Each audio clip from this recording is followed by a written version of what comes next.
je suis Alicia Régis, je suis salariée de l'APAD National.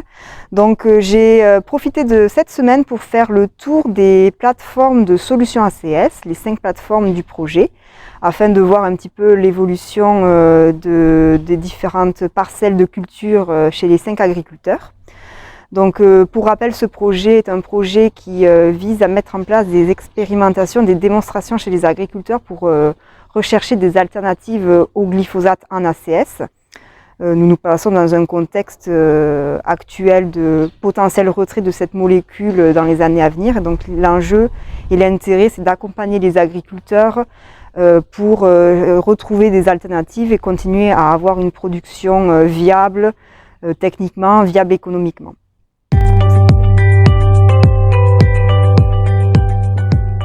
Breton Arnaud, agriculteur à Saint-Aubin dans le Jura, en ACS depuis 5 ans sur la ferme, avec quelques parties de parcelles depuis 6 ou 7 ans, puisque j'ai repris la ferme de mon père.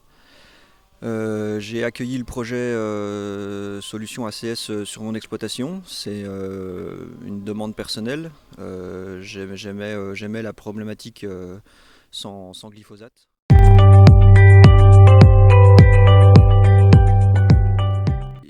On a lancé le programme Solutions ACS sur la ferme, donc c'est une rotation de 4 cultures différentes, 2 cultures d'automne, 2 cultures de printemps, avec des modalités donc sans glyphosate, avec travail du sol, sans travail du sol, avec demi-dose de glyphosate, avec rouleau scalpage. Du coup, voilà, ça fait la deuxième, c'est même la troisième campagne récolte qu'on va faire.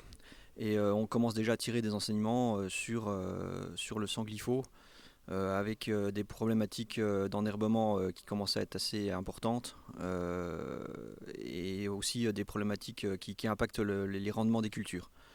Voilà, sur les parties sans glyphosate par rapport aux parties qui sont cultivées avec le glypho.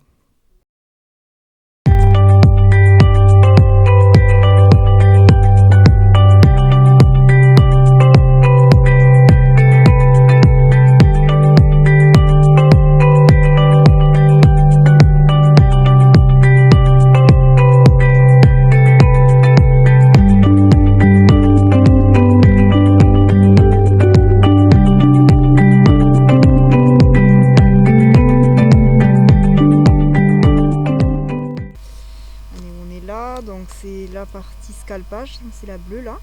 Donc c'est ce fameux passage d'outils à quelques centimètres sous la surface du sol qui est appliqué en fait. Donc là ce qu'on voit c'est qu'il y a quand même un travail du sol, mais l'avantage c'est que on n'a pas l'impression qu'on va avoir les mêmes problématiques qu'à côté, notamment en termes de dicotes renouées et de graminées régras. Donc on a quand même plutôt bon espoir que cette modalité là réussisse, puisque l'implantation du couvert sera facilitée et ne sera pas gênée par les adventices qui vont prendre le dessus. Et le couvert, s'il s'installe bien, va maintenir cette propreté du sol qui permettra au sorgho de se développer au printemps.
se passer du glyphosate aujourd'hui en ACS, c'est quelque chose de compliqué.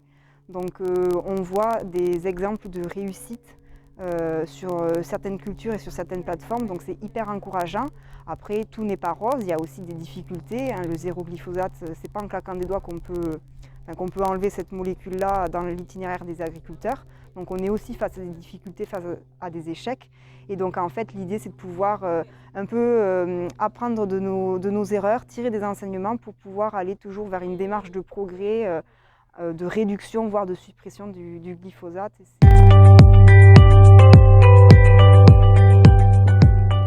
Donc, je suis Diane Mazur, je suis agricultrice dans le sud de l'Aube sur 115 hectares, dont 30 hectares en bio et tout le reste en agriculture de conservation des sols. Je suis très convaincue sur l'agriculture de conservation des sols et je suis venue aujourd'hui sur la plateforme de Arnaud pour voir ce qu'il en était, puisque ça fait 3 ans que j'en entends parler, que l'idée c'était de travailler sur le sans glypho, sur les alternatives au glyphosate pour pouvoir gérer les adventices. Et il y a des réussites, il y a des échecs, j'ai trouvé ça très intéressant. Il y a plein de techniques à étudier, à approfondir, et comme d'habitude, chaque année, il y a des aléas climatiques qui font qu'on ne sait pas si c'était lié au climat, pas au climat, et ça donne vraiment envie d'approfondir. Donc moi j'ai trouvé ça très très bien et je suis contente d'être venue.